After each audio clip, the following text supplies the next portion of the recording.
नमस्कार। Times of Swaraj में आप सबों का स्वागत है। मैं हूं संतोष सिंह और आज हम टाइम्स ऑफ स्वराज में चर्चा करने जा रहे हैं कि माध्यमिक निदेशक योगेंद्र सिंह को सरकार ने जो अतिरिक्त प्रभार दिया है परियोजना और आधारभूत संरचना, मतलब संकेत साफ है कि शिक्षा विभाग को लेकर मुख्यमंत्री अभी भी खास तौर पर नजर बनाए हुए हैं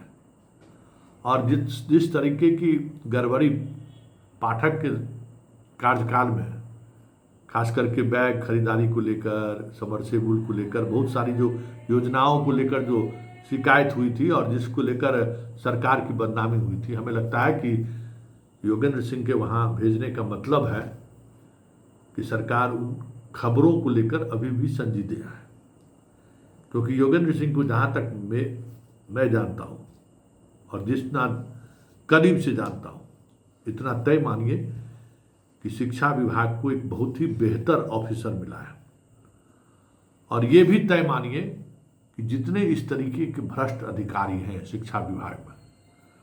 उनकी उल्टी गिनती तो अब शुरू हो गई है।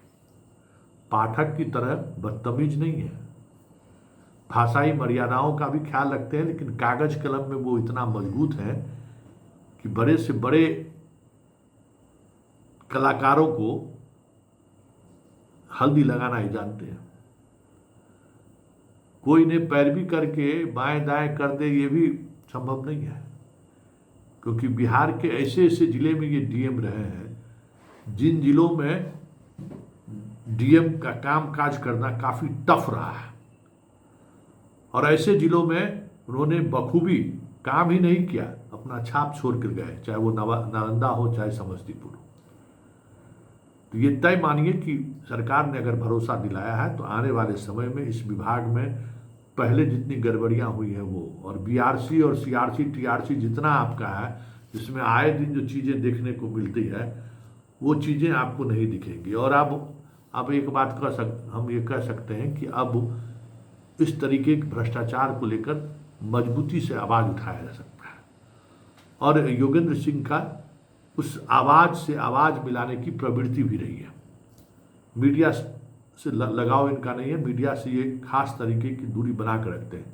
लेकिन मीडिया की खबरों पर इन्हें खास नज़र रहती है। हर खबर पर इनकी पैनी नज़र रहती है ताकि हो क्या रहा है इसकी जानकारी इन तक पहुँचे। तो आज से शुरू हो जाएगी माध्यमिक परियोजना। माध्यमिक निदेशक को बिहार राज्य परियोजना के प्रभार में भी दिया गया है, आधारभूत संरचना के क्षेत्र में भी इन्हें जिम्मेवारी दी गई है, जो पहले धनजी महाराज थे। तो ये सारी जो चीज़ें हैं इन तक अब अच्छी तरीके से नकेल पहनाया जा सकता है। इसलिए आप भी अब सहयोग करिए और ऐसे जो लोग ये चाहते हैं कि इस विभाग में बड़े बदलाव की जरूरत है, हमें लगता है कि खास करके पे वगैरह को लेकर जो समस्याएं हो रही हैं, बहुत सारे ईपीएफ का अकाउंट बहुत सारे लोगों का जो है 17 महीना 18 महीना का जो है पैसा का पते नहीं चल रहा है। तो इस तरीके की जितनी समस्याएं हैं उन समस्याओं का समाधान हमें लगता है कि इनके आने से निकल जाएगा। ऐसे शिक्षक जो लगातार परेशान है वेतन विसंगति को लेकर, बाकी जितना अब इंक्रीमेंट मिल रहा है, इंक्रीमेंट समय पर नहीं मिल रहा है, तो वो सब जो पेंडिंग वर्क है, जो वेलफेयर का काम नहीं है, वेलफेयर के काम तो अलग है, जो आपका अधिकार है और किसी न किसी वजह से वो कई महीने से या 1-2 वर्षों से फंसा हुआ है, हमें लगता है कि वो सारी बातें का समाधान चंद महीने में ही आपको दिखने लगे तो कोई बड़ी बात नहीं होगी। क्योंकि योगेंद्र सिंह से इतना तो भरोसा किया जा सकता है। इसलिए जो भी इस तरीके की समस्याएं हैं वो समस्याएं उन तक पहुँचे, इसलिए ज़रूरी है कि आप हम लोगों को फीडबैक देते रहे। जैसे कई शिक्षक शिक्षिका हमें फ़ोन करती हैं कि ईपीएफ अब 2 साल से कट रहा है, 12 महीना का पते नहीं चल रहा, वो पैसा कहाँ गया, उस अकाउंट में नहीं गया। ये जो इस तरीके की जितनी गड़बड़ी है, फिर पे फिक्स जो आपका इंक्रीमेंट होना है, जो इंक्रीमेंट में जो समय लग रहा है कोई देखने वाला नहीं है, तो ये सारी चीज़ें हमें लगता है कि सुधार होगा। इसलिए जब अब आप उन सब चीज़ों को लेकर थोड़ा मानसिक तौर पर अपने आप को थोड़ा कूल करिए। एक बेहतर पदाधिकारी शिक्षा विभाग में हमें लगता है कि बहुत दिनों के बाद, हालांकि शिक्षा विभाग तो हम 1-2 साल से देख रहे हैं, लेकिन